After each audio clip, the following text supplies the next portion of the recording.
এই মেথডটাতে আমাদের যে প্যারামিটারটা এখানে দেওয়া হচ্ছে সেই প্যারামিটারটা কি n, আর n এর ভ্যালুটা বলে দিয়েছে 12, তাহলে n এর ভ্যালুটা 12 আসছে।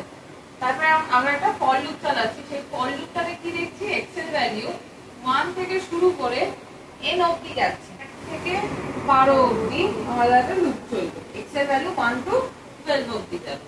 আচ্ছা, যখন লুপে ঢুকলো ফার্স্ট শুরু হচ্ছে 1 থেকে condition স্যাটিসফাইজ x is less than equals to ছিল না, less than equals to n, ঠিক আছে?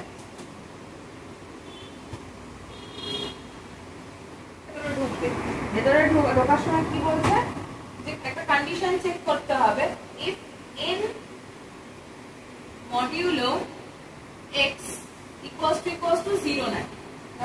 এই লাইনটার মানে কি n এর ভ্যালু 12, তাহলে 12 মডিউলো x এর ভ্যালু এই মুহূর্তে আমার কাছে 1 আছে, তাহলে 12 মডিউলো 1। মডিউলোর ফাংশন এই সাইনটা কি করে, এই ফাংশনটা is this sign is responsible for reminder. তো রিমাইন্ডারটা চেক করলো, রিমাইন্ডার কত আসবে যদি আমি 1 দিয়ে ডিভাইড করি, রিমাইন্ডারটা কত আসবে না, রিমাইন্ডার 0 আসবে। রিমাইন্ডার 0 আসছে নাকি সেটা আমাদের প্রোগ্রামে চেক করা হচ্ছে যে ইকুয়ালস টু 0 না। যদি কন্ডিশন স্যাটিসফাই করে তাহলে আমি কি করব, এসওপিএল এ প্রিন্ট করব, কাকে x কে প্রিন্ট করব, রাইট? x মানে হলো এটা, x এর ভ্যালু এই মুহূর্তে কত 1, তাহলে 1 টা আমার আউটপুট স্ক্রিনে ফার্স্ট ভ্যালু চলে আসবে। এই অবধি আমার প্রোগ্রাম শেষ, ইফ এর কন্ডিশন শেষ হলো। আবার এই ব্র্যাকেটটা শেষ হচ্ছে মানে আমি আবার উপরে চলে যাব, গিয়ে ইনক্রিমেন্ট করব। আর ইনক্রিমেন্ট করব কি লেখা আছে,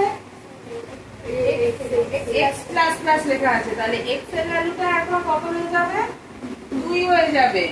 x এর ভ্যালু 2 হয়ে গেলে ওটা আবার কি করবে, কন্ডিশন চেক করবে যে x less than equals to n নাকি।